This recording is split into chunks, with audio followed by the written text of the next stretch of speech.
오늘 우리에게 주시는 하나님의 말씀은 마태복음 14장 22절로 33절 말씀입니다.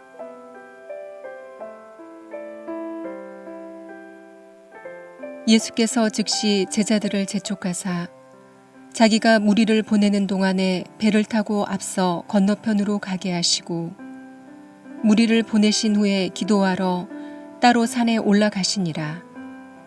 저물매 거기 혼자 계시더니 배가 이미 육지에서 술이나 떠나서 바람이 거스름으로 물결로 말미암아 고난을 당하더라. 밤 사경에 예수께서 바다 위로 걸어서 제자들에게 오시니 제자들이 그가 바다 위로 걸어오심을 보고 놀라 유령이라 하며 무서워하여 소리 지르거늘 예수께서 즉시 이르시되 안심하라 나니 두려워하지 말라. 베드로가 대답하여 이르되 주여 만일 주님이시거든 나를 명하사 물 위로 오라 하소서 하니 오라 하시니 베드로가 배에서 내려 물 위로 걸어서 예수께로 가되 바람을 보고 무서워 빠져가는지라 소리질러 이르되 주여 나를 구원하소서 하니 예수께서 즉시 손을 내밀어 그를 붙잡으시며 이르시되 믿음이 작은 자여 왜 의심하였느냐 하시고 배에 함께 오름에 바람이 그치는지라 배에 있는 사람들이 예수께 절하며 이르되 진실로 하나님의 아들이로소이다 하더라. 아멘. 오늘 제가 여러분에게 피자 이야기를 해드리려고 합니다. 미국에서 피자는 한마디로 치열한 경쟁, 전쟁 그 자체입니다. 피자 전쟁인데 미국 사람은 피자를 참 좋아합니다. 2000년대 초기만 해도 미국에는 전 세계적인 체인망을 가진 대형 세계 피자 체인이 있었는데 당시의 시장 점유율 22.2%로 1위를 달리던 피자 허치라고 하는 브랜드이죠. 이들이 말하는 것은 다양한 종류, 우리는 종류가 다양하다. 그래서 다양성, 버라이어티를 자랑했습니다. 또한 11.7%의 점유율을 자랑하는 도미노스 피자가 있는데 이들은 빨리 배달해 준다는 거예요. 그래서 우리가 늦게 배달이 되면 물러주겠다, 그냥 제공하겠다라고 하는 Fast Delivery라고 마케팅을 했습니다. 세 번째 점유율을 자랑했던 회사는 8.4%의 Little Caesars라고 하는 피자 회사인데 이 회사는 선발 주자들을 따라갈 마땅한 무기가 없어서 그들에게 그저 이럴 때는 싼 가격, 우리 싸게 주겠다, 그래서 우리 피자는 싸고 맛있다 그래가지고 칩 프라이스라고 마케팅을 시도했습니다. 이렇게 치열한 전쟁 같은 것이 미국의 시장 판도였는데 그런데 갑자기 혜성처럼 등장한 새로운 후발주자가 있었는데 그것은 바로 파파 존스라고 하는 피자 회사였는데 마지막 주자로 전쟁 같은 미국의 피자 시장에 뛰어들었다는 것은 대단한 모험이 아닐 수가 없지요. 그런데 이 가장 늦게 도전장을 내민 파파 존스의 젊은 사장 슈네터는 자신감이 넘쳤습니다.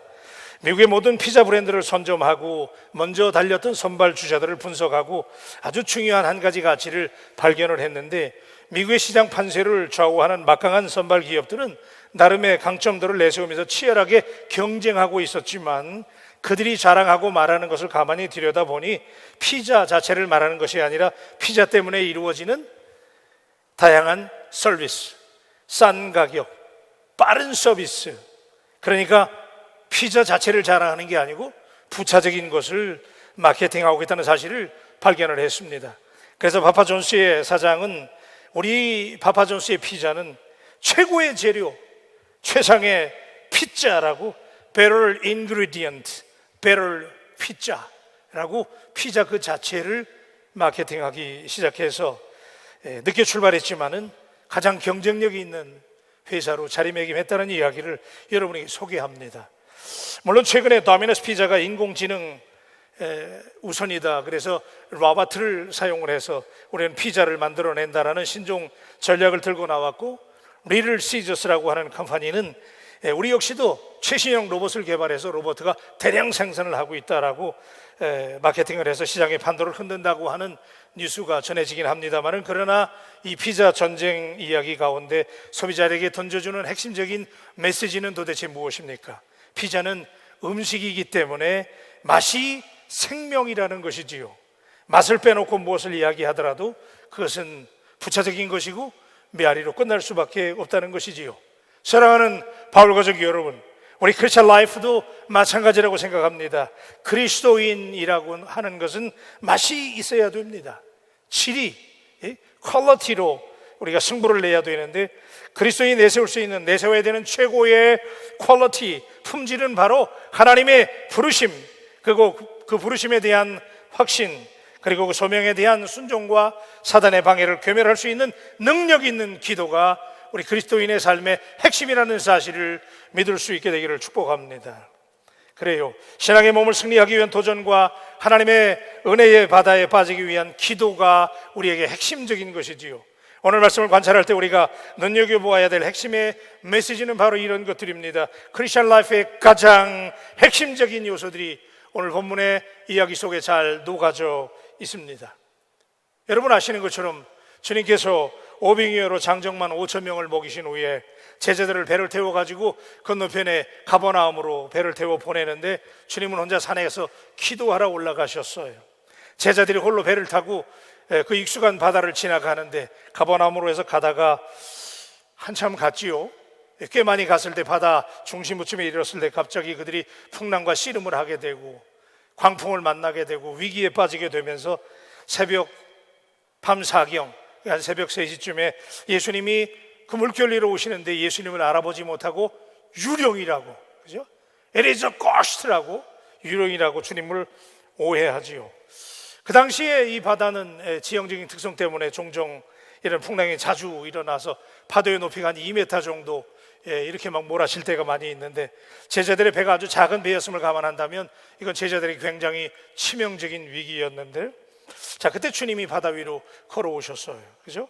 근데 제자들이 주님을 알아보지 못하고 있을 때에 베드로가 주여, 만일 주님이시거든 나를 명하사 물 위로 오라 하소서라고 주님 앞에 외치게 되죠. 근데 주님이 come on, 그래 와봐라 라고 말씀할 때 주님의 말씀에 반응해서 인류 역사상 최초로 물 위를 걸었던 사건이지요. 그런데 그 주님을 바라보고 나아갈 때 잘 걷다가 바람을 보고 무서워서 물에 빠지게 되고 결국 주님께서 손을 내밀어서 베드로를 구원해 주셨다라고 하는 아주 우리에게 친숙한 흥미진진한 스토리입니다. 하지만 저는 오늘 지금 베드로처럼 인생의 바다 가운데에서 모험을 해야 될 분들을 위해서, 어떤 선택에 중요한 기로에 있는 분들을 위해서, 어쩌면 아니 인생의 한가운데 빠져서 허우적거릴 수 있는 어떤 분들을 위해서 역사상 유일하게 물 위를 걸었던 베드로에게 물 위를 걸었던 그 기가 막힌 모험의 이야기를 들으려고 합니다. 이 모험의 이야기 속에는 위기와 혼돈의 시대를 살아가는 우리가 반드시 붙잡아야 될 크리스천 라이프의 핵심적인 메시지가 담겨져 있기 때문입니다.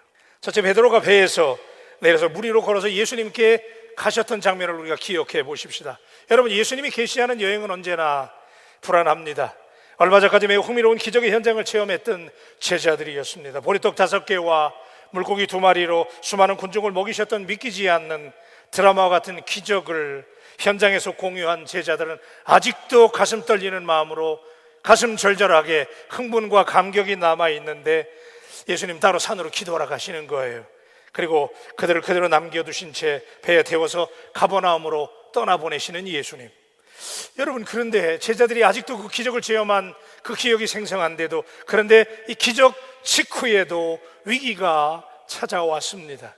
그렇습니다. 여러분, 위기는 때를 가리지 않습니다. Whenever, 언제든지 우리가 하나님의 기적을 체험했든 하지 않든 간에, 믿음이 견고하든 하지 않든 간에 언제나 위기는 우리에게 엄습합니다. 오늘 보면 24절로 25절의 말씀에 보니 배가 이미 육지에서 술이나 떠나서 바람이 거슬므로 물결로 말미암아 고난을 당했다는 것이지요. 밤사경에 예수께서 바다 위로 걸어서 제자들에게 오셨다라는 거예요. 여러분, 여기 밤사경이라고 하는 것은 새벽 3시에서 6시 정도 되는 시간, 그게 제일 무서운 시간이잖아요. 자, 이런 시간 설정은 그러니까 광풍을 만나서 꽤 오랜 시간 그들이 이 광풍과 사투를 벌였음을 의미합니다. 아마도 한 7, 8시간 정도 이 바다에서 이 풍랑을 만나서 싸웠을 거예요. 그래서 그들은 이제 완전히 지쳤어요. 기지맥진했어요. 희망이 사라졌어요. 이제 그들의 싸움이 한계에 도달했어요. 그래서 우리가 너무 지쳤다는 거예요. 포기할 즈음에 이 절체절명의 위기의 순간에 예수님이 찾아오시지요. 동일한 사건을 묘사하는 마가복음 6장에서는 바람이 거슴으로 제자들이 힘겹게 노젓는 것을 보셨다라는 거예요. 여러분, 우리가 힘겹게 외로이 인생의 노를 젓는 오늘 이 위기의 순간에도 예수님이 우리 바울교회를, 여러분을, 당신을 찾아오신다는 사실이 오늘 이 아침에 감격이 될 수 있게 되기를 주님의 이름으로 축원합니다.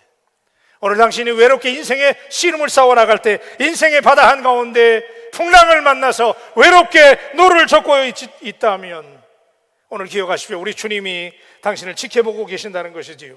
그리고 주님은 개입해야 될 가장 결정적인 순간에, in his time에, 우리 한번 따라 하십시다. 하나님의 시간에, 그래요, 하나님의 결정적인 시간에, 치명적인 위기의 순간에 하나님이 간섭하신다는 것이지요. 여러분, 물리를 걸어서 그들에게 오시는 주님을 두려움과 절망에 지친 제자들은 전혀 알아보지 못했어요. 그죠? 그거 알아보겠어요? 한밤중에 갑자기 이 새벽에 물리로 그 파도와 싸우고 있는데 이상한 물체가 오고 있는 거예요. 제자들이 It is a ghost라고, They were terrified. 그들이 당황했어요.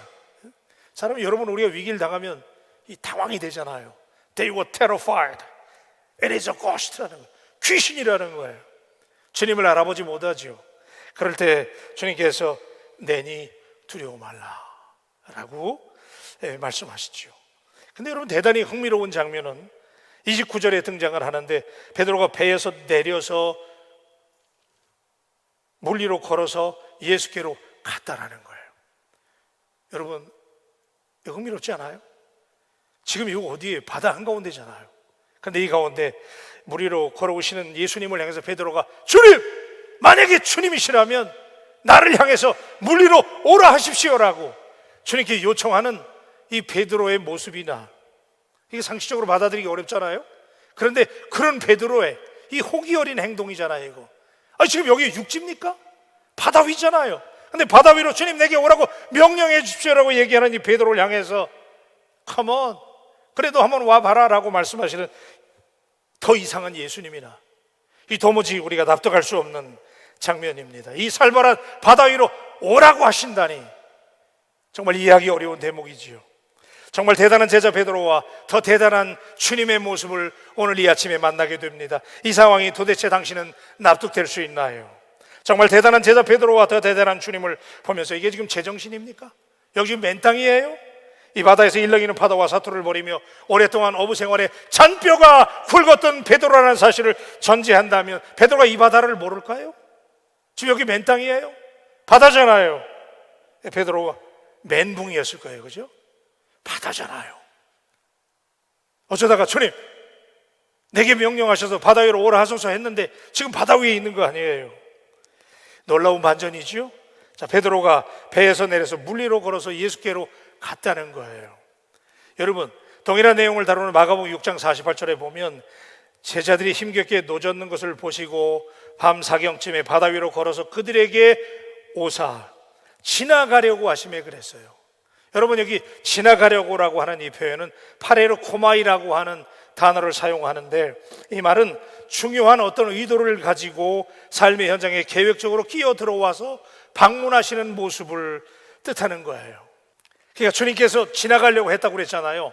근데 이 지나갔다고 하는 말은 주님이 어떤 목적을 가지고 계획을 가지고 끼어들었다는 거예요. 신학적으로 신학자들이 이 말을 하나님의 현현이다 그래요. 하나님의 나타나심이라는 거죠. 그런 전문적인 개념을 사용하기도 하는데 하나님이 나타나신 거예요. 믿습니까? 고난의 현장에, 제자들이 두려워 떨고 있는 현장에 하나님이 나타나신 거예요. 그런데 여러분, 하나님이 나타나실 때는 아무런 목적이 없이 그냥 자신을 드러내지 않습니다. 그러니까 풍랑을 만나 바다 위에서 고통받는 제자들이 난데없이 이상한 경험을 하는 이 사건은 예수님께서 특별한 의도를 가지고 연출하셨다는 말이 되는 것입니다. 파레르 코마이, 지나가셨다는 거예요. 의도를 가지고 예수님이 지금 찾아오신 거예요. 주님은 의도적으로 이 상황을 허용해 놓으시고 고난 중에 있는 제자들을 만나기 위해서 다가오신 것입니다. 그래서 주님 말씀하시길, 그래, 그럼 와봐, 컴온, 그런 거예요. 여러분, 이 말이 의미하는 게 뭐예요? 사실상 주님께서는 밤사경에 제자들을 찾아오신 것은 그 배 안에 있는 제자들의 신앙적인 모험을 기대하셨다는 거예요.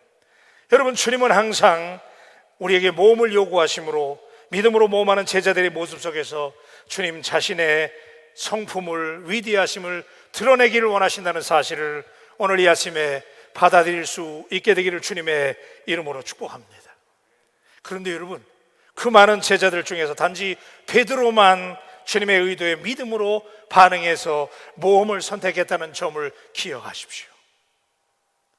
다른 제자들은 다 두려워서 떨고 있는데 베드로는 주님 앞에 만일 주님이시거든 나를 명하여 물리로 오라고 명령하라고 이야기할 정도로 베드로만 유일하게 믿음으로 반응해요. 우리가 믿는 성경적인 신앙은 언제나 우리들에게 어떤 특정한 상황을 통해서 배 안에서 그대로 머물 것인가, 아니면 배 밖으로 주님을 믿고 뛰어나가 신앙의 모험을 할 것인가를 우리에게 질문합니다. 단지 제자들 중에서 유일하게 베드로만이 주님의 이 부르심의 소명을 인식하고 불타는 마음으로 그는 배 밖으로 뛰어나가 물 위에 첫 발을 내디뎠다는 것이지요. 우리 신앙의 여정은 이렇듯 주님의 부르심에 대한 순종에서 시작되는 거예요. 오늘 말씀이 굉장히 귀한 말씀이에요. 여러분, 베드로가 배에서 내렸다라고 그랬는데 우리 이 말을 너무 쉽게 생각하잖아요. 베드로가 배에서 내렸다는 거예요. 우리가 너무 쉽게 상상을 해요. 그러나 내가 만약 이 현장에 있었다면 당신은 베드로처럼 모험할 수 있나요? 오늘 우리들은 언제나 쉽게 말씀을 듣고 그저 고개를 끄덕거립니다. 은혜 받았습니다. 감동했습니다. 그리고 쉽게 감동하잖아요. 그런데 삶에 변화가 나타나지 않는 이유는 왜 그럴까요? 언제나 그저 그 말씀은 내게 은혜로운 말씀일 뿐이에요. 언제나 내게 들려지기 좋은 말씀일 뿐이에요. 언제나 듣기 좋은 말씀이에요. 그러나 내 삶에 변화를 가져오지 못하는 이유는 내가 베드로가 되지 못하기 때문입니다. 오늘 이 본문은 베드로가 주님을 믿고 모험을 시작한 것처럼 이제 오늘 이 말씀을 듣는 바울 가족, 사랑하는 당신이 믿음의 모험을 해야 된다라고 하나님이 말씀하시는 줄로 믿습니다. 배에서 내렸다는 거예요. 오늘 우리 가운데 찾아오시는 주님을 믿고 배에서 안정을 포기하고 주님을 믿고 모험할 수 있는 그리스도인들은 도대체 어디 있나요? 지금 배에서 뛰어내려야 된다는 것이지요. 망설이지 말고 두려워하지 말고 오직 믿음으로 그 배에서 뛰어내려서 바다 위로 주님을 믿고 첫 발을 내디디라는 것이지요. 미적거리지 말고 담대하게 믿음으로 도전하라는 것입니다. 그래서 베드로는, 여러분, 대단히 흥미롭잖아요. 베드로가 이 바다 위로 주님을 믿고 나아갈 때, 주님, 내가 가라앉지 않도록 약속해 주세요. 예? 주님, 나 물에 빠지지 않도록 좀 보장해 주세요라고 베드로가 주님께 요청하지 않았어요. 오히려 그는 만일 주님이시라면 자기를 물 위로 오라고 자신에게 명령해 달라고. 여러분, 안 놀라세요? 우리가 그럴 수 있어요? 주님이 우리에게 어떤 모험을 요구할 때, 주님, 그럼 내게 축복을 보장해 주세요, 주님, 내게 응답을 보장해 주세요라고 우리는 말하는데 베드로 그러지 않았다는 거예요. 그냥 주님, 내게 물 위로 오라고 명령해 주세요. 오늘 여러분도 그렇게 주님 앞에 반응할 수 있게 되기를 주님의 이름으로 축복합니다. 대단한 요청 아닙니까? 그러자 주님이 놀라셨잖아요. 주님 말씀하십니다. Come on이라는 거예요. 내게 오라는 거죠. 예. 여러분, 이 대목에 아주 중요한 가르침이 있습니다. 오늘 우리 그리스도인들은 당연히 믿음의 모험을 해야 되잖아요. 예? 신앙생활은 믿음의 모험인데 그 전에 우리가 반드시 점검해야 될 것이 있는데 그 모험을 주님이 승인하신 것인지를 확인해야 된다는 거예요.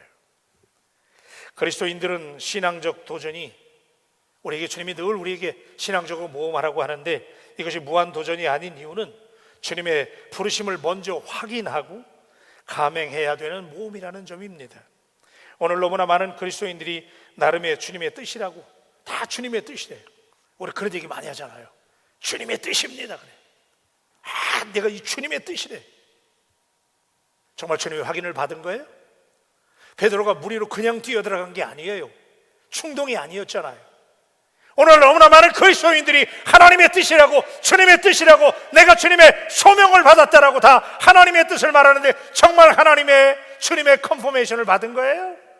베드로는 물 위로 뛰어가기 전에 Come on, 내게 오라라고 하는 말씀을 듣고 그가 물 위로 뛰어들었다는 사실을 놓치지 않게 되기를 주님의 이름으로 축복합니다.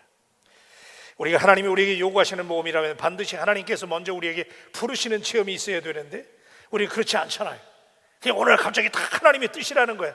그리고 그냥 충동적으로 반응할 때가 있어요. 그리고 그것을 믿음이라고 이야기하는데 오늘 본문에 등장하는 베드로는 오라! 한번 따라하세요. 오라. 크게 하십시오. 오라. 예, 오라고 하는 come on이라는, 주님에게 명령하십시오. 기도했더니 주님께서 come on, 내게 오너라라고 하는 주님의 부르심에 소명에 반응해서 믿음으로 배에서 내리는 모험을 감행했다는 사실이지요. 믿음은 하나님의 부르심을 먼저 확인하고 그리고 순종하는 것입니다. 아브라함과 노아와 그리고 위대한 믿음의 거장들이 하나님의 부르심을 먼저 확인하고 확신하고 그리고 믿음으로 모험을 선택했을 때 큰 승리를 거둘 수 있었다는 사실을 주목할 수 있기를 바랍니다. 믿음의 모험 직전에는, 바울 가족 여러분, 우리가 믿음의 모험을 해야 되는데 믿음의 모험 직전에는 반드시 하나님의 응답이, 하나님의 부르심이 있다는 사실을 오늘 이 아침에 분명히 믿을 수 있게 되기를 축복합니다. 믿음과 충동은 분명히 다른 것입니다. 베드로가 배 밖으로 나가려고 했던 것은 만일 주님이시라면 나를 명하사 물 위로 오라 하소서라고 하는 그의 고백을 통해서 그것이 단순한 충동이 아니고 그냥 만용이 아니고 주님의 음성을 듣고 Come on, 내게 오라고 하는 주님의 음성을 듣고 반응했다는 사실을 볼 때 믿음이었어요. 그렇죠? 그래서 그것은 주님의 말씀에 대한 전적인 순종을 의미합니다. 주님이 오라 하시면 그렇게 반응할 수 있는 사랑하는 우리 바울 가족들이 되시기를 주님의 이름으로 축복합니다. 그 음성이 들렸다면, 주님의 콜링이 있다면 무모한 순종을 요구하시더라도 우리는 순종해야 돼요. 한 사람이 천국 문 앞에까지 갔어요. 천국의 문지기가 와, 당신 천국까지 오셨군요. 세상에서 특별한 공을 세운 것이 있나 봅니다. 아, 어떤 공을 세우셨습니까? 그러고 물어봤어요. 그랬더니 그가 아주 호기롭게 이렇게 대답하는 거예요. 예, 내가 생생하게 공을 세운 일이 하나가 생각이 납니다. 아, 내가요, 폭주족들이 길을 지나가는데 폭주족들이 아가씨들을 딱 붙잡고 막 위협하는 장면을 내가 우연히 목격하고 내가 즉시 그 아가씨들을 놓아주라고 큰 소리를 쳤지만은 그 깡패놈들이 듣지는 않았습니다. 그래가지고 제가 용감하게 그 중에 덩치가 제일 크고 말이야, 문신도 희한한 놈을 제가 두목처럼 보이는 그 험상궂은 놈에게 가가지고 뒤통수를 한 방 때린 다음에 오토바이를 발로 차가지고 박살을 내고 지금 당장 이 아가씨들을 놓아주지 않으면은 어디 나랑 한번 붙자라고 제가 얘기했습니다. 그랬더니 그 천국의 문지기가 그 얘기를 듣고 와, 엄청난 공을 세우셨군요. 감동을 하는 거예요. 그러면서 묻기를 그런데 와우, 대단하셨군요. 그런데 도대체 그게 언제적 일입니까? 그러고 물어봤더니 이 천국까지 온 이 사람이 하는 얘기, 그 사건은 바로 방금 전에 몇 분 전에 있었습니다. 제가 그 사건 때문에 천국에 왔습니다. 뭔지 못 알아들으세요? 오도 맞아서 죽어서 온 거예요. 충동으로 반응하면 안 되는 거예요. 여러분, 우리가 신앙의 믿음의 모험을 할 때는 Come on, 내게 오라고 하는 하나님의 콜링을 분명히 확인하고 반응할 수 있는 저와 여러분들 되시기를 주님의 이름으로 축원합니다. 요당을 밟으라 하는 음성을 들었을 때 밟아야 기적이 나타나는 것입니다. 여리고를 돌라라고 하는 음성이 들려졌을 때 그 음성을 듣고 돌아야 기적이 나타나는 것입니다. 항아리에 물을 가득 채우라 라고 하는 하나님의 콜링을 들었을 때 그냥 물을 가득 채우기만 하면 하나님께서 역사하시는 줄로 믿습니다. 묻고 따지거나 내 충동적으로 반응하거나 그런다고 기적이 나타나는 게 아니에요. 그렇죠? 사랑하는 여러분, 별로 믿을 것이 되지 못하는 우리의 변덕심한 감정을 믿고 함부로 반응할 일이 아니에요. 당신이 해야 할 일을 미리 준비하시고 계획하신 그 하나님의 음성을 듣고 도전할 수 있는, 신앙의 모험을 할 수 있는 우리 바울 가족들이 되어지실 수 있게 되기를 주님의 이름으로 축복합니다. 그런데 두 번째는 베드로가 바람을 보고 무서워서 물에 빠졌다는 것이지요. 여러분, 그렇게 배에서 용기 있게 내린 베드로는 인류 역사상 최초로 물 위를 걷는 인간으로 남았잖아요. 놀라운 일이잖아요. 인간이 물 위를 걷다니요. 그런데 여러분, 오늘 30절에 보니, 자, 우리 다 같이 한번 하십시다. 시작. 잠시 동안이었지만은 물 위를 걸었던 위대한 모험이 베드로가 바람을 보고 두려워하는 순간 물에 빠져버리는 비극이 됐습니다. 신앙의 몸을 멋지게 시작하지만 끝까지 승리하지 못하는 이유는 두려움 때문입니다. 오늘 제가 이 두려움을 좀 강조하려고 그러는데, 여러분 성경에 이미 여러분 잘 아시잖아요, 그죠? 성경에 두려워 말라라고 하는 말이 366번 등장한다고 그러잖아요. 어떤 주경가들이 어쩌면 아마도 하나님이 우리가 매일 걱정하고 두려워하니까 매일 두려워하지 말라고, 그죠? 윤년까지, 윤달까지 쳐가지고 36번을 두려워하지 말라라고 주신 말씀이라고 받아들이기도 하는데, 여러분 성경에서 그 어떤 명령보다 자주 등장하는 하나님의 명령을 생각한다면 하나님이 직접 지시하신 명령은 두려워하지 말라는 명령이에요. 한번 따라 하십시다. 우리 두려워하지 말라. 요즘 우리가 두려워하잖아요. 그래서 제가 이 말씀에 힘을 줘서 말씀드리는 거예요. 다시 한번 따라 하십시다. 우리 두려워하지 말라. 놀라지 말라, 강하고 담대하라, 나를 신뢰하라고 말씀하십니다. 하나님이 두려워하지 말라라고 그렇게 말씀하시는 이유는 우리들의 감정적인 불편을 덜어주기 위해서 그렇게 말씀하신 게 아닙니다. 오히려 인간이 하나님의 명령을 거부하려는 유혹을 받는 첫 번째 이유가 두려움 때문이기 때문입니다. 바로 이 두려움은 사람들이 안정된 배 밖으로 나가기를 거부하는 첫 번째 장애물이 되는 거예요. 가난에 대한 두려움 때문에 야곱은 아버지를 속였습니다. 두려움 탓에 이스라엘 백성은 광야에서 하나님의 부르심과 돌보심을 가볍게 여기고 애굽으로 돌아가자라고 난동을 부렸습니다. 고난받아야 한다는 두려움 때문에 제자들은 예수님을 버리고 도망갔습니다. 우리가 범하는 대부분의 죄악의 밑바닥에는 두려움이라는 멍석이 깔려있다는 사실을 당신은 아십니까? 하나님이 모세와 여호수아와 기드온과 에스더 등을 부르셔서 위대한 일을 계획하실 때에 그 길을 가로막는 장애물은 두려움이었습니다. 두려움은 우리로 하여금 하나님께 받은 보물을 땅에 묻어두게 만듭니다. 두려움은 우리로 하여금 주님의 부르심에 순종하지 못하게 만드는 장애물이 된다는 거예요. 그래서 오늘 이 시간에 이 말씀을 듣는 사랑하는 바울 가족 여러분들이요, 오늘 하나님의 능력이 여러분에게 임해서 두려움을 물리칠 수 있는 우리 바울 가족들이 되시기를 주님의 이름으로 축복합니다.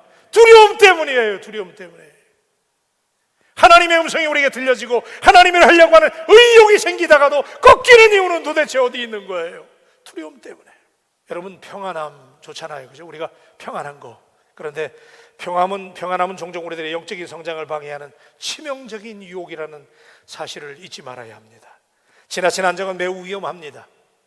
미국의 유명한 UC 버클리 대학에서 그 의료진이 아메바를 가지고 완벽한 실험을 했는데, 최상의 환경을 만들어 가지고 그 환경을 조성하고 그 아메바의 반응을 살피는 실험을 했는데요, 이상적인 온도를 아주 적당히 잘 맞춰주고 최적의 습도를 제공하고 지속적인 식량을 공급하고 어떤 것에도 굳이 적응할 필요가 없는 최상의 흠잡을 수 없는 환경을 만들어준 거예요. 물론 질병을 초래할 수 있는 어떤 위험 요소도 다 제거했어요. 그리고 아메바의 반응을 살피려고 실험을 했는데 얼마 가지 않아서 아메바가 죽었다는 거예요. 무슨 얘기인지 아세요? 살아있는 피조물은 심지어 아메바조차도 도전을 필요로 하는 특성이 있다는 거예요. 모든 생물은 다 움직이지 않으면, 도전하지 않으면 죽는 거예요. 우리에게 음식과 공기만큼이나 변화와 적응 그리고 모험을 감내하는 도전이 오늘 우리에게 꼭 필요하다는 것이지요. 편안하기만 하다면 우리는 영적으로 지금 편안하면 그렇게 안일하다가 죽어가는 거예요. 여러분, 학생을 성장시키기 위해서 탁월한 선생님은 해답이 아니라 문제를 출제해 주는 거예요. 탁월한 학생을 골라내기 위해서 탁월한 선생은 탁월한 더 어려운 문제를 출제하는 거예요. 문제를 받아들이고 해결하는 과정에서만이 창조적으로 생각하는 능력이 강화되고 인내심이 견고해지고 문제를 풀게 되면 자신감이 생기게 되는 거예요. 만약에 누군가 내게 문제에 대한 답을 알려주면 시험에서 좋은 점수를 받을지는 몰라도 정직한 성장은 기대할 수 없는 거예요.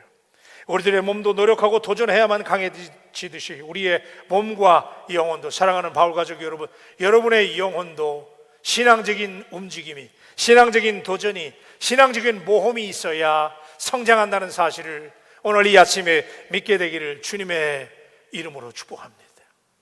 그런데 여러분, 사막에 사는 방울뱀이 나무 위에 다람쥐를 잡는 방법이 있다는 거예요. 어떻게 사막에서 기어다니는 뱀이 나무 위에 있는 다람쥐를 잡느냐? 방울뱀은 일단 나무 위에 다람쥐를 발견하잖아요. 그러면 그 나무 밑에 가가지고 꼬리로 이상한 소리를 낸다는 거예요. 방울뱀이니까 달랑달랑 소리를 내면 다람쥐가 나무 위에서 신기한 소리가 들리니까 그 밑에 방울뱀을 쳐다보는 거예요. 그러면 그때 이 방울뱀이 다람쥐가 자기를 쳐다보는 그 순간에 그 다람쥐를 향해서 레이저를 쏘는 거야. 안 무서우세요? 자, 그냥 무서운 눈으로 그 다람쥐를 쳐다보게 되면 이 다람쥐가 얼마나 심장이 약한지 이 방울뱀이 자기를 노려보면 그때 무서워가지고 그냥 온몸이 얼어붙어가지고 비틀대다가 나무 위에서 떨어진다는 거예요. 그러면 나무 밑에서 기다리던 뱀은 아주 편안하게 다람쥐를 낼름 잡아먹는다는 거예요. 오늘 여러분, 우리가 하나님 앞에 어떤 상황에 직면했을 때 우리가 가장 경계해야 될 것은 두려움이에요. 여러분 다 알잖아요. 하나님이 우리를 부르시고 신앙의 모험을 하신다는 사실 믿으시지요? 안 믿으세요? 믿으십니까? 그래요. 지금 배에서 뛰어내리라고 주님을 바라보고 모험을 하라고 주님 말씀하심에도 불구하고 우리가 그러지 못하는 이유는 두려움 때문이란 말이에요. 여러분, 이스라엘 백성들이 애굽을 탈출해가지고 홍해 앞에 섰을 때에 그들이 두려움을 느꼈습니다. 주님은 그때 그들에게 이런 말씀을 던지셨어요. 출애굽기 14장 13절에 다 같이 한번 하십시다. 시작. 너희는 두려워하지 말고 가만히 서서 여호와께서 오늘 너희를 위하여 행하시는 구원을 보라는 거예요. 할렐루야. 가만히 서서 하나님을 바라보고 두려움을 물리치라는 거잖아요. 요한복음 14장 1절은 말합니다. 너희는 마음에 근심하지 말라. 하나님을 믿으니 또 나를 믿으라는 거예요. 이사야 43장 1절은 말합니다. 너는 내 것이라. 아멘입니까? 우리가 하나님의 것이란 말이에요. 여러분, 우리 두려워하지 않게 되기를 주님의 이름으로 축복합니다. 네. 하나님의 구원하심을 보라는 거예요. 재물을 잃는 것은 조금 잃는 것이고 명예를 잃는 것은 많이 잃는 것이다라고. 그런데 용기를 잃는 것은 전부를 잃어버린다는 거예요. 우리 용기를 가지십시다. 아멘. 우리 옆 사람들에게 한번 고백하십시다. 우리 용기를 가지십시다. 용기를 가지십시다. 여러분, 우리 주님을 바라보고 묵묵히 나아가는 신앙이 기적을 낳습니다. 믿음은 주님을 바라보는데 끝까지 바라보는 거예요. 베드로의 문제는 뭐였어요? 주님을 믿고 물 위에 뛰어 들어간 것까지는 위대한 선택이었어요. 위대한 믿음이었는데 베드로는 넘실대는 파도와 풍랑을 바라보다가 현실을 깨닫게 됩니다. 자신이 일렁이는 바다 위에 서 있는 것을 바라보는 순간, 그러니까 그동안 바라보고 시선을 고정하고 따라왔던 주님으로부터 시선이 이탈되는 순간 물에 빠져버렸습니다. 여러분, 믿음은 지속성이 있어야 돼요. 한때 막 은혜 받아가지고 기도해가지고 마음이 뜨거워지는 것도 중요하지만은 그 믿음이 계속 가야 된단 말이에요. 순간적인 결단으로 무리를 걸을 수 있는 것이 아니에요. 처음부터 끝까지 주님을 신뢰하고 주님만을 바라보고 주님과 눈을 맞추고 끝까지 나아갈 수 있는 우리 바울 가족들이 되시기를 주님의 이름으로 축복합니다. 여러분, 주님은 단 한 번도 베드로에게 바람과 물결을 구경하면서 오라고 명령하신 적이 없어요. 주님이 베드로에게 내리셨던 유일한 명령은 뭐예요? Come on 였잖아요. 오라였잖아요. 오라. 그죠? 오라는 거예요. 오라는 거예요. 예수님 베드로에게 단지 오라고만 말씀하셨을 뿐이에요. 베드로가 물에 빠지기 전과 후에 여전히 바람과 물결이라고 하는 외적인 환경은 달라지지 않았어요. 그렇죠? 그대로 바람이 불었고 물결이 일렁이었어요. 베드로의 마음을 사로잡아 버린 두려움의 원인은 그러므로 바람과 파도가 원인이 아니에요. 그걸 바라보고 물에 빠지긴 했지만은 바람과 파도는 그대로 있었단 말이에요. 근데 베드로가 물에 빠졌던 이유는 내게 오라고 하는 주님의 말씀에 둔감해지고 주님의 말씀을 잊었기 때문에. 여러분 꼭 기억하세요. 하나님이 오라고 하셨으면 하나님이 반드시 책임지시는 줄로 믿습니다. 근데 베드로가 그 말씀을 잊었잖아요. 왜? 환경 때문에. 물결을 바라보고 부는 바람을 느끼는 순간 내게 컴온! 컴온! 내게 오라고 하는 주님의 말씀을 잊었잖아요. 그러니까 오늘 여러분들 우리가 넘어지는 주된 이유는 환경 때문이 아니에요. 누구에게나 문제는 있잖아요. 그 환경 때문에, 그 문제 때문에 넘어진다고 변명하지 마세요. 사실 더 근본적인 문제는 뭐예요? 여러분들이 보장해 주신 주님의 약속을 잊었기 때문에. 주님의 약속을 붙잡을 때 환경을 극복할 수 있게 될 줄로 믿습니다. 그래요. 자, 그런데 베드로가 그래서 이제 물에 빠지는데 세 번째 우리가 묵상할 말씀은 베드로가 주님의 도우심을 구하는 장면이지요. 베드로가 생각의 초점을 예수님께 맞추는 동안 그는 물 위를 걸을 수 있는 능력을 받았어요. 그죠? 베드로의 힘으로 물을 걸은 게 아니잖아요. 지금 주님의 능력을 의지해서 걸었는데, 그러나 이처럼 호기롭게 주님을 바라보고 발자국을 옮기면서 물 위를 걸었던 베드로가 그의 초점을 하나님의 말씀에서 환경으로 옮겼을 때 물에 빠졌지요. 여러분, 베드로가 소망을 품고 내게 오라고 하는 주님의 말씀에 소망을 두고 베드로가 물 위를 걸을 때는 배 밖으로 나가는 모험을 시작하고 물 위를 걸을 수 있었지만은, 믿음이 그를 지탱해 주었지만은, 말씀을 잊었을 때 두려움이 그에게 엄습했고 그래서 그가 물에 빠졌다는 거예요. 여러분, 이 차이를 잘 오늘 기억해야 됩니다. 그런데 여러분, 정말 다행인 것은 이 절체절명의 찰나에 베드로가 할 수 있는 액션은 그렇습니다. 주님께 회개하며 간구하는 것이었어요. 그래서 본문 30절로 31절의 말씀이 오늘 말씀에 대단히 중요한 말씀인데, 우리 다 같이 한 성으로 말하십시다. 시작. 바람을 보고 무서워 빠져가는지라 소리질러 이르되 주여 나를 구원하소서 하니, 예수께서 즉시 소를 내밀어 그를 붙잡으시며 이르시되 믿음이 적은 자여 왜 의심하였느냐. 자, 여러분, 주목해야 되는 것은 물에 빠진 베드로가 주님의 도우심을 구했다는 것이지요. 베드로가 이 위기로부터 건짐을 받을 수 있었던 유일한 해결책은, 우리가 믿음을 가지고 나가다가 우리가 사람이기 때문에 우리가 물에 빠질 수 있는 경우도 가끔은 있는데, 그럴 때 우리가 그 물에서 유일하게 해결함을 받을 수 있는 방책은 바로 기도라는 거예요.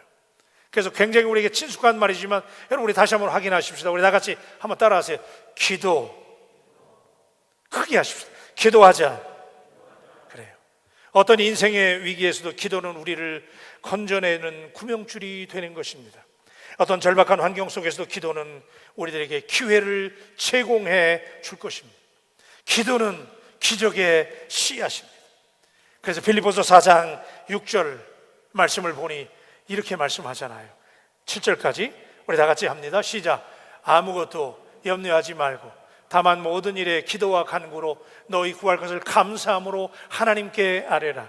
그리하면 모든 지각에 뛰어난 하나님의 평강이 그리스도 예수 안에서 너희 마음과 생각을 지키시리라. 믿습니까? 우리가 해야 될 일은 기도하는 거예요. 문제를 붙잡은 손을 하나님의 손 안에 넣으십시오. 그러면 당신의 문제가 하나님의 문제가 될 것입니다. 하나님께서는 환난 가운데서 도와달라고 부르짖는 사람에게 응답하시는 우리의 아버지십니다. 기도가 만능입니다. 하나님은 전능하시고 성실하시기 때문에 우리가 기도할 때 예수 이름으로 기도하면, 여러분, 우리가 예수 이름으로 부르짖기만 하면 예수님의 이름에 능력이 있기 때문에 하나님이 반드시 들으시고 저와 여러분들을 구해 주실 줄로 믿습니다. 우리가 좌절한다면, 당신이 지금 실망하고 가라앉아 있다면 그것은 기도하지 않기 때문입니다.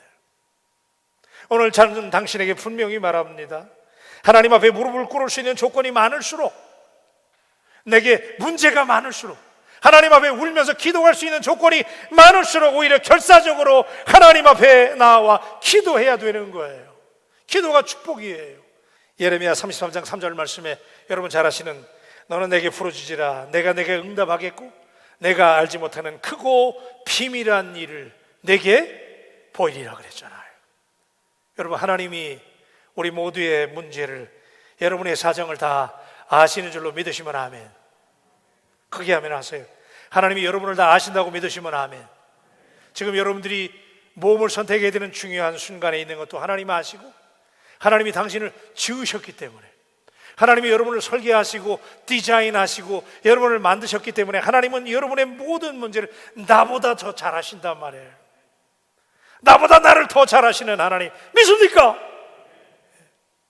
우리 바울교회보다 우리 바울교회를 더 잘 아시는 하나님, 하나님이 이 교회를 세우시고 하나님이 이 교회를 설계하시고 오늘까지 하나님이 인도하셨기 때문에 하나님이 더 잘 아신단 말이에요. 내가 어디가 문제가 있는지, 우리 교회가 어디가 문제가 있는지, 오늘 이 나라가 어디가 문제가 있는지 우리 잘 모르잖아요. 그러나 하나님이 아시잖아요. 그래서 우리 하나님께 기도하게 되면 잘 아시는 하나님이 크고 비밀한 일로 우리에게 응답하시고 즉시 손을 내밀어 오늘 당신을 하나님이 건져 주실 줄로 믿습니다. 아주 몹시 추운 겨울날이었어요.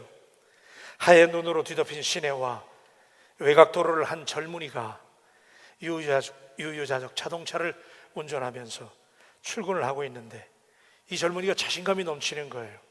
그의 제스처는 당당했어요.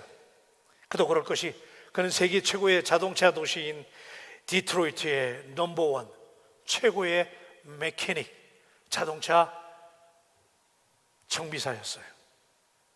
못 고치는 차가 없는 거예요. 이 디트로이트가 지금은 한물같지만은 옛날에도 이 자동차 산업으로 전 세계에서 최고의 도시였단 말이에요. 근데 거기에서 최고의 자동차 정비사란 말이에요. 그래서 당당했어요. 자신감이 넘치고 롤롤랄라 운전을 하고 출근을 하는데, 근데 그날 눈이 많이 와서 그런가요? 갑자기 운전을 하고 가는데 갑자기 이 정비사의 자동차가 가다가 멈춰서는 거예요. 고장이 났어요. 이해가 되지 않는 갑작스러운 고장이었지만은 그는 별로 당황하지 않았어요. 왜냐하면 그가 누구니까? 최고의 자동차 정비사잖아요. 못 고치는 차가 없는 거예요. 그래서 그 원인을 찾기 위해서 자기의 자동차를 길 옆에 세워놓고 내려서 본네트를 열고 익숙한 손님을 이곳저곳을 손대보면서 막 이제 고칩니다. 간단히 생각하는 거예요. 최고의 자동차 정비사니까 고치는데 웬일이에요? 고장의 원인을 알 수가 없는 거야. 세상에 이런 일이 있는 거예요? 디트로이트의 넘버원 자동차 메케닉이었는데 그가 자신의 자동차를 고치지 못하는 거예요. 꿈쩍도 않는 거예요. 막 여기저기를 막 만졌는데 자동차가 움직이질 않는 거예요. 날씨는 점점 추워지는데 어쩔 줄 모르고 당황해하고 있을 때 지나가는 자동차 한 대가 있는데 거기 백발이 허연 노인네가 타고 있는데 갑자기 그분이 지나가다가 쩔쩔매는 이 젊은이를 보고 내려가지고 May I help you, young man? 젊은이 내가 뭐 도와줄 일 없어요? 그러는 거예요. 이 젊은이가 노인의 제안을 기가 막히잖아요. 자기가 최고의 정비사인데 말이죠. 그래서 그냥 어르신은 가시라고 신통치 않게 대꾸를 하고 여전히 자기가 땀을 뻘뻘 흘리면서 자기 차를 막 고치려고 쩔쩔매고 있는데 이 젊은이를 물끄러미 그 옆에서 바라보던 그 노신사가 손가락으로 뭔가를 지적하는 거예요. 그거 좀 만져보라고. 이 젊은이가 말을 안 듣는 거예요. 그러니까 이 노인네가 가까이 오시더니 직접 손으로 몇 군데 손으로 이렇게 만져보는 거예요. 그러더니 그 정비사가 이 노인네가 이걸 만지니까 이 정비사가 내가 디트로이트 최고의 자동차 정비 수리사인데 말이지. 이 노인네가 뭘 하겠어요 지금. 그러니까 참 이 노인네가 뭘 고치겠다니 그러고 생각을 하면서 시큰둥하게 지켜보는데 노신사가 차에 몇 군데를 다 이렇게 만져보더니 젊은이에게 여보게 영맨 시동을 좀 해봐 그러는 거예요. 우습잖아요. 자기가 못 고친 자동차인데 별 기대감이 없이 그래도 혹시나 하는 마음으로 운전석에 앉아가지고 키를 꽂고 돌렸는데 부르릉. 별로 흥분 안 하세요? 부르릉 하잖아요. 깜짝 놀랐어요. 젊은이가 놀랐습니다. 세계 최고의 자동차 정비사라고 하는 자존심이 땅에 곤두박질 쳐졌어요. 노신사가 만면에 미소를 지으면서 떠나려고 합니다. 젊은이가 달려가서 노신사에게 이름을 물었어요. 할아버지, 영감님, 도대체 누구십니까? 명함이라도 한 장 주십시오.